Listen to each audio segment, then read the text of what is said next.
Hey folks, welcome back to Canada's Boxing Channel. I hope everyone's having a good day. Before I get started, I must point out that there's been some goofy stuff going on with YouTube.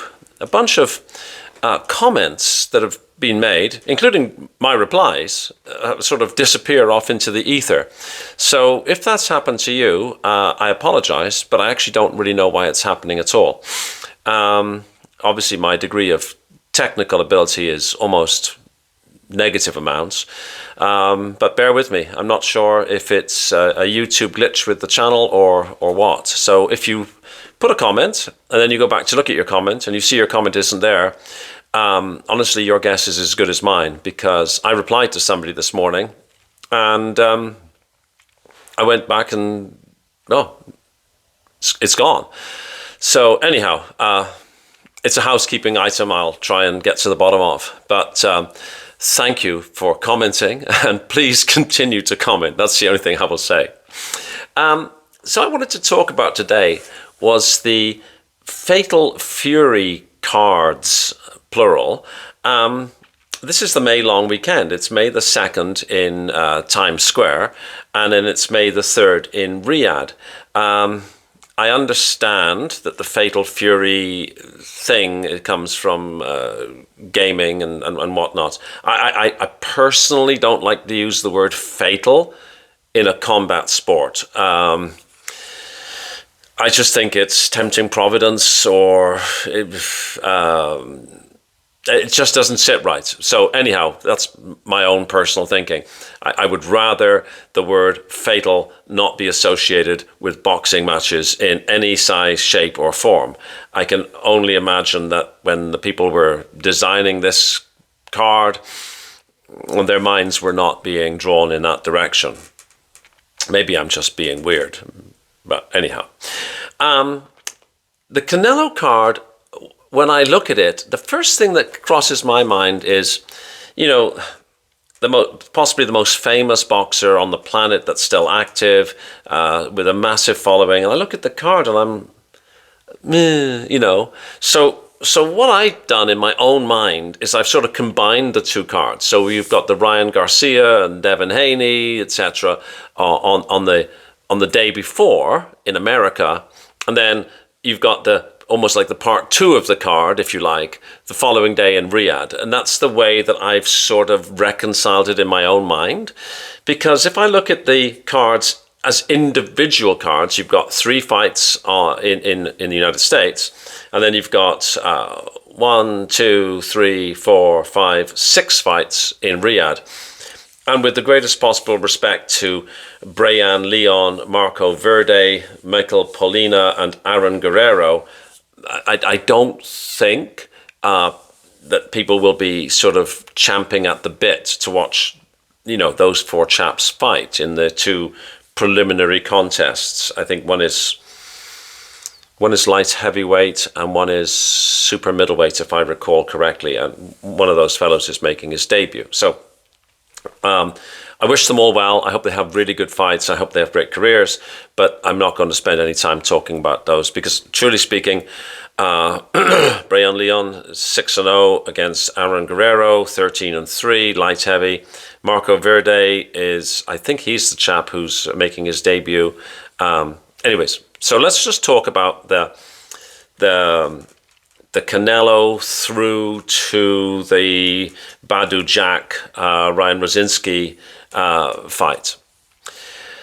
Like I say, if I look at it in isolation, I'm just a little bit disappointed, even though I think if we look historically at Canelo undercards, they are a bit ho-hum. They're not spectacular. At least that's my view, right? So Canelo and Shull, Canelo is 62-2. He's only ever lost to Bivol and to Floyd Mayweather back in the day. It's for the IBF, WBC, WBO super middleweight, and Skull is 23-0. I haven't seen any odds yet, but I think that Canelo would be the overwhelming favorite. I would not I don't think I would be alone in saying that if Skull was to beat Canelo, that this would be a massive upset. And I'm not going to jump on the bandwagon and say that Canelo is picking soft touches. I mean, I suppose at the stage of his career, he can choose to fight whoever he wants to fight. I would have preferred him to fight somebody else, but that's not being disrespectful to William Schull. It's just he would not be my preferred opponent. And then we've got I think it's the wrong way round. I'm looking at the card, which will end up being the thumbnail for this video. It's got Jaime Munguia and Bruno Sirac. I think it should be the other way around because Bruno won their last outing. Anyhow, Munguia is 44-2 against Bruno, who's 26-0. That should be a reasonable fight. I would be interested to see if Munguia can redress that loss. The fight that I'm probably most interested in is the Martin Bakole and Efe Ajagba fight, Congo versus Nigeria. Of course, heavyweight. Unfortunately, it's not an IBF final eliminator anymore because Martin Bakole fought Joseph Parker at the last possible moment, almost literally, when Daniel Dubois, who nobody has still heard from and who still hasn't gone out and explained what his illness is about, withdrew from the Parker fight at, the last moment. Anyhow, I would hope that Martin Bakole has,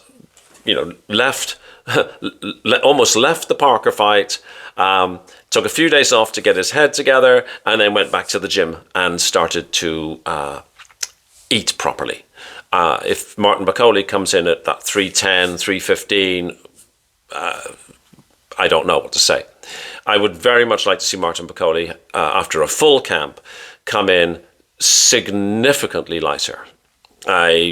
What does that mean?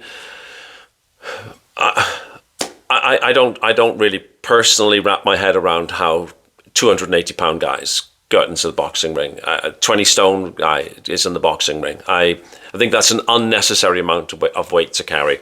What is a good weight for Martin Bakole? Well, he and Billy Nelson will figure it out, but it's somewhere way south of what he came in against Parker. A Jagbar is... I like a Jagbar. He's certainly a good puncher. I would expect that if Martin Bakole has a proper camp, Martin Bakole will win this fight. But it's a fight that I'll watch. I mean, of course, I'll watch the whole card, right? But it's a fight that I am approaching with some, real sense of, I want to see this fight. And then we've got Badou Jack, who's the wrong side of 40.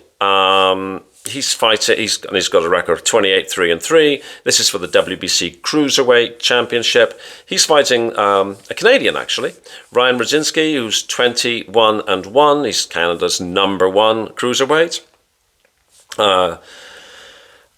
I would expect, to be honest, that Badou Jack has enough experience to be able to eke out a points victory in this, but I suppose I will sort of cheer on the Canadian fellow. But I would expect that Badou Jack would have enough experience.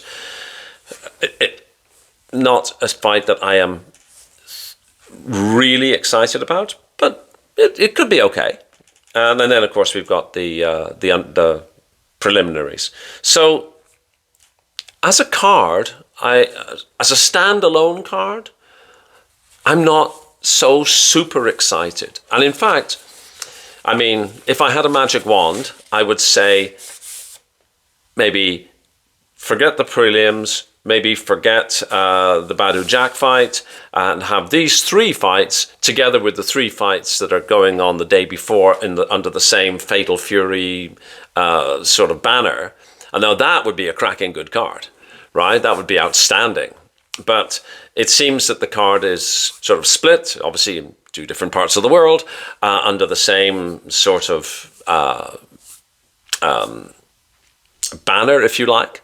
And that's the way they've chosen to do it. So, you know, I guess we get to watch but on both days. So as a fan, we should be just happy. And maybe I'm spoiled. Maybe I'm just being a baby about this, wanting to see another, just a little bit more. Let me know what you think. Anyways, and let me know who you think. Of course, I'll do a proper preview nearer the time. This is, you know, May the 3rd, right? You know, it's a ways away, as they say. But, you know, if you've got any preliminary thoughts, let me know in the comments section. Okie dokie. Have a fabulous day. Please like, share, subscribe, and I will see you on the next video. Cheers. Bye-bye.